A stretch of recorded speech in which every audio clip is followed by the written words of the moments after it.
Hello friends, my self Milind Kumar Gautam और आपका स्वागत है मेरे यूट्यूब चैनल में। हम आज सॉल्यूशन चैप्टर क्लास 12 का एक इम्पॉर्टेंट टॉपिक पढ़ने वाले हैं, colligative properties and determination of molar mass. Basically हम यहाँ समझेंगे कि कॉलिगेटिव प्रॉपर्टी क्या होती हैं। दूसरी चीज, और जो चार कॉलिगेटिव प्रॉपर्टीज आपके कोर्स में हैं उनको हम एक एक करके पढ़ेंगे। इसके मैंने चार अलग अलग वीडियो बनाए हैं। इस वीडियो में हम relative lowering of vapour pressure पढ़ेंगे। दोस्तों, सबसे इंपॉर्टेंट बात, आपको मेरा मटेरियल अच्छा लगता है, आपको मेरे ये रिप्रेजेंटेशन या फिर एक्यूरेसी या वीडियो को समझाने का, टॉपिक को समझाने का तरीका अच्छा लगता है, तो सब्सक्राइब जरूर कीजिए, लाइक कीजिए और कमेंट कीजिए।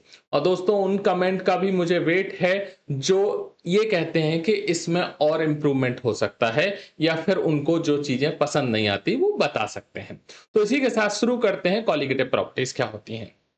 कॉलिगेटिव प्रॉपर्टीज वो होती हैं जो number of particle of solute पर डिपेंड करती हैं, नेचर पर डिपेंड नहीं करती। नेचर पर का मतलब ये है कि वो कंपाउंड कौन सा है। अगर दो अलग अलग कंपाउंड हैं लेकिन उनके नंबर ऑफ पार्टिकल या नंबर ऑफ मोल सेम है, तो उनकी कॉलिगेटिव प्रॉपर्टीज भी सेम होंगी। मींस कौन सी प्रॉपर्टीज? कॉलिगेटिव प्रॉपर्टीज का मतलब relative lowering of vapour pressure, elevation of boiling point, depression of freezing point, osmotic pressure. इस वीडियो में हम सबसे पहले पढ़ेंगे relative lowering of vapour pressure. इसको आरएलवीपी भी कहा जाता है। हम नेक्स्ट स्लाइड में ये समझेंगे कि जो मैंने कहा, number of solute particle irrespective of their nature, means इसको क्या कहा जाता है कि जो properties number of particle of solute पर डिपेंड करती हैं, नेचर पर डिपेंड नहीं करती। इसका मतलब क्या है? तो दोस्तों, इसमें समझते हैं। देखिए, सबसे पहले क्या लिखा? Depends on number of solute particle, not on the identity of solute particle. ठीक है। अब हमने क्या किया? 1 मोल ऑफ सुक्रोज लिया 1 किलोग्राम ऑफ वाटर। यहां पर 1 मोल ऑफ यूरिया लिया 1 किलोग्राम ऑफ वाटर। तो मेन चीज क्या है? नंबर ऑफ मोल या number of particle of solute same है, लेकिन सब्सटेंस अलग अलग है। यूरिया है और सुक्रोज है। दोनों का फॉर्मूला अलग है, मोलर मास अलग है, दोनों का नेचर अलग है, केमिकल प्रॉपर्टीज, फिजिकल प्रॉपर्टीज अलग हैं, लेकिन फिर भी क्या होगा कि उनकी कॉलिगेटिव प्रॉपर्टी सेम होंगी। तो उसी को कहा जाता है कॉलिगेटिव प्रॉपर्टीज, जो कि number of particles of solute पर डिपेंड करती हैं, नेचर पर डिपेंड नहीं करती। अब यहां पर हम पढ़ेंगे relative lowering of vapour pressure यानी आरएलवीपी।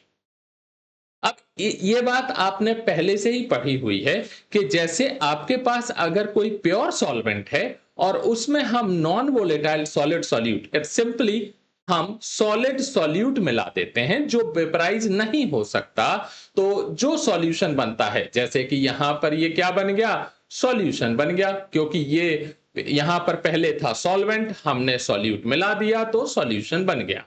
तो प्योर सॉल्वेंट में क्या होगा? जितने भी पार्टिकल्स हैं जो सरफेस पर हैं वो सभी वेपराइज हो सकते हैं, सभी वोलेटाइल नेचर के हैं। इसका मतलब उसका कोई ना कोई प्रेशर होगा, तो उसको मान लिया P1 नॉट। ये नॉट मतलब प्योर सॉल्वेंट।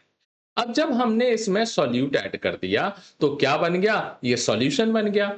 अब जो नॉन वोलेटाइल पार्टिकल जिनको मैंने ग्रीन कलर से डिनोट किया है, वो क्या आ जाएंगे? पार्शियली सरफेस पर आ जाएंगे। आप देख सकते हैं रिप्रेजेंटेशन से सिंपली क्लियर है कि जो सॉल्यूट पार्टिकल हैं, जो नॉन वोलेटाइल है, उन्होंने सरफेस एरिया रिड्यूस कर दिया है। अब सरफेस एरिया रिड्यूस कर दिया तो वेपर प्रेशर कम क्रिएट होगा। तो आप देख सकते हैं number of particle in vapour form कम है यहां के कंपैरिजन में। इसका मतलब जब हम प्योर सॉल्वेंट में जिसका वेपर प्रेशर P1 नॉट है, उसमें जब नॉन वोलेटाइल सॉलिड सॉल्यूट मिलाते हैं तो वो सॉल्यूशन बन जाता है और सॉल्यूशन का वेपर प्रेशर कम हो जाता है, यानी PS is less than P1 not. बस ये था। अब यहां पर हम क्या पढ़ेंगे? तो कॉन्सेप्ट समझ गए कि PS is less than P1 not, यानी वेपर प्रेशर रिड्यूस होता है सॉल्यूट मिलाने पर, लेकिन कितना रिड्यूस होता है, उसके मैथमेटिकल इक्वेशन क्या है और उसके ऊपर न्यूमेरिकल, वो हम इस वीडियो में पढ़ेंगे। तो वीडियो लास्ट तक देखिए, आपको एक एक चीज क्लियर हो जाएगी विथ न्यूमेरिकल, यानी फॉर्मूला मेकिंग, फॉर्मूला के एप्लीकेशन विथ न्यूमेरिकल, सब कुछ। तो यहां पर हम देखते हैं, जैसे PS is equal to P1। अब इसका क्या मतलब है? देखिए, आपको पता है इस सॉल्यूशन के अंदर PS इज इक्वल टू क्या है? P1 और प्लस P2। ये P1 के ऊपर नॉट लग गया है, इसको मैं इरेज कर देता हूं, नहीं तो कंफ्यूजन होगा आप लोगों को। और इससे ये लीजिए, तो ये होगा। अब जो सॉल्यूट है वो तो वेपराइज होता नहीं है, तो इसका मतलब ये क्या होगा? जीरो। तो इसका मतलब PS इज इक्वल टू क्या हो गया? P1। ठीक है, तो यही चीज इस लाइन में लिखी है, PS is equal to P1। और राउल्स लॉ के according P1 is directly proportional to Chi1, यानी मोल फ्रैक्शन। और उसको जब प्रोपोर्शनैलिटी का साइन हटाएंगे तो क्या हो जाएगा? P1 नॉट इंटू X1 या Chi1। P1 क्या है? वेपर प्रेशर ऑफ सॉल्यूशन, जिसको आप PS भी कह सकते हैं, P1 भी कह सकते हैं, ऑलरेडी मैं बता चुका हूं।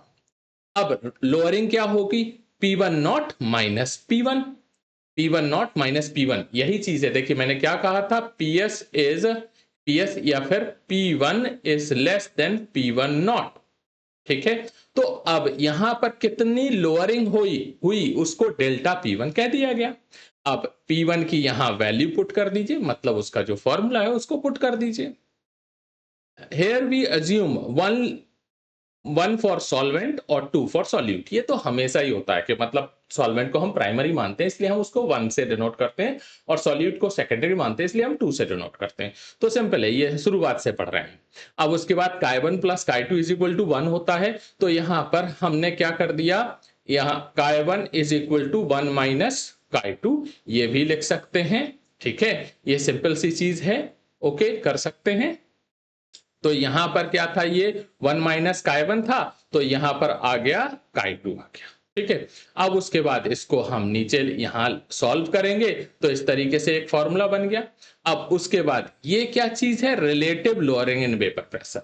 अब यहां पर सिंपली आप समझ लीजिए, थोड़ा सा मैं ये रब कर देता हूं, चीजें थोड़ी ज्यादा हो गई हैं।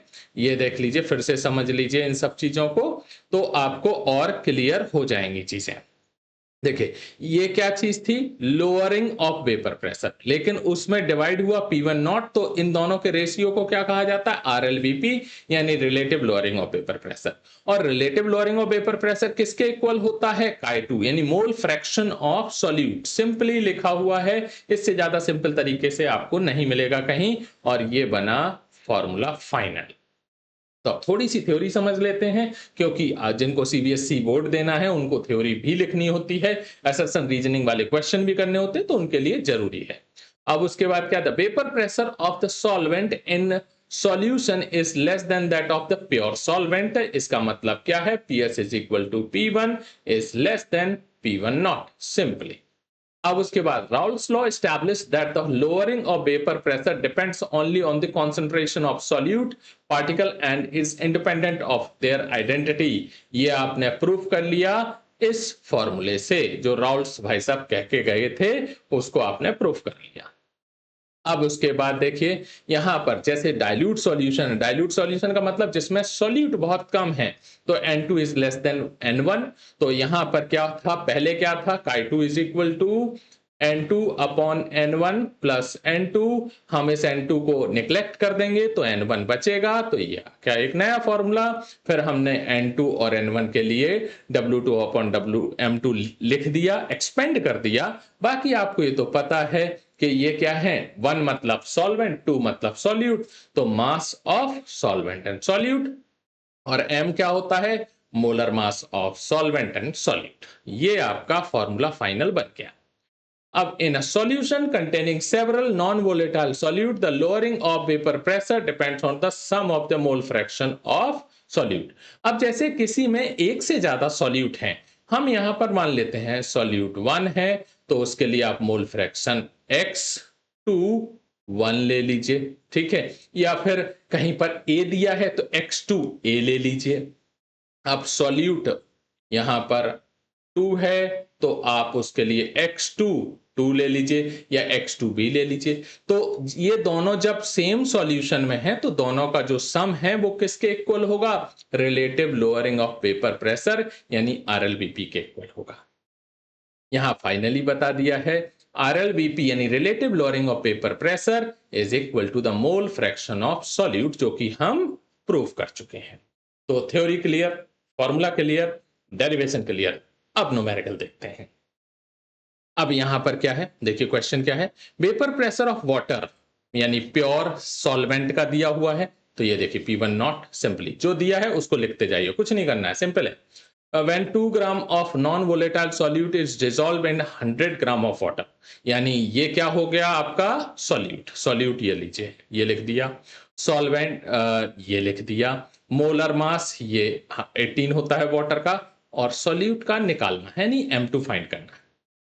सीबीएसई के अकॉर्डिंग फॉर्मूला बॉक्स में बंद कर दीजिए और लिख दीजिए फॉर्मूला यूज्ड, ठीक है, जिससे आपको मार्क्स बहुत बढ़िया मिलेंगे, पूरे मिलेंगे। वैल्यू पुट कर दीजिए, देखिए P1 नॉट माइनस PS, ये क्या हो जाएगा? P1 नॉट यानी इसका relative lowering on paper pressure में लोअरिंग ऑफ पेपर प्रेशर यानी ये वाला पार्ट। तो ये वाला पार्ट आपने ये लिख दिया 0.3, बाकी ये आपको दिया ही हुआ था, ये आपने सॉल्व किया, ये आ गया आपका फाइनल आंसर। अब एक एनसीईआरटी का क्वेश्चन कर लेते हैं, वो 15 नंबर क्वेश्चन है, एक्सरसाइज का, आप पढ़ सकते हैं, वो देख सकते हैं।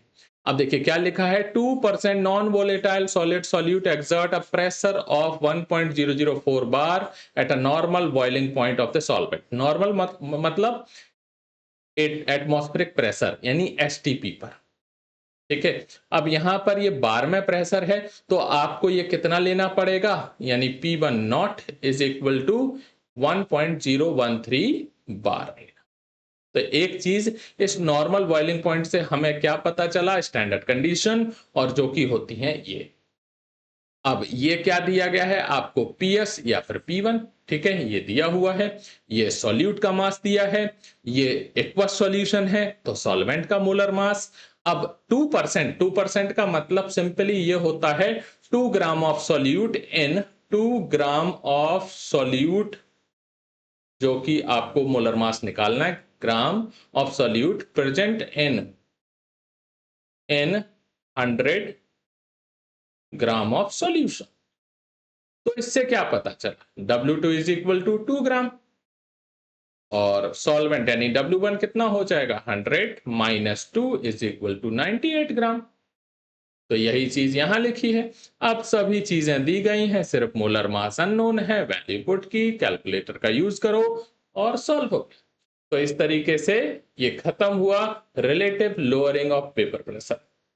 जिन लोगों ने पूरा वीडियो देखा है कमेंट जरूर करके जाएं और जितना अच्छा हो सके लिख के जाएं। Thank you.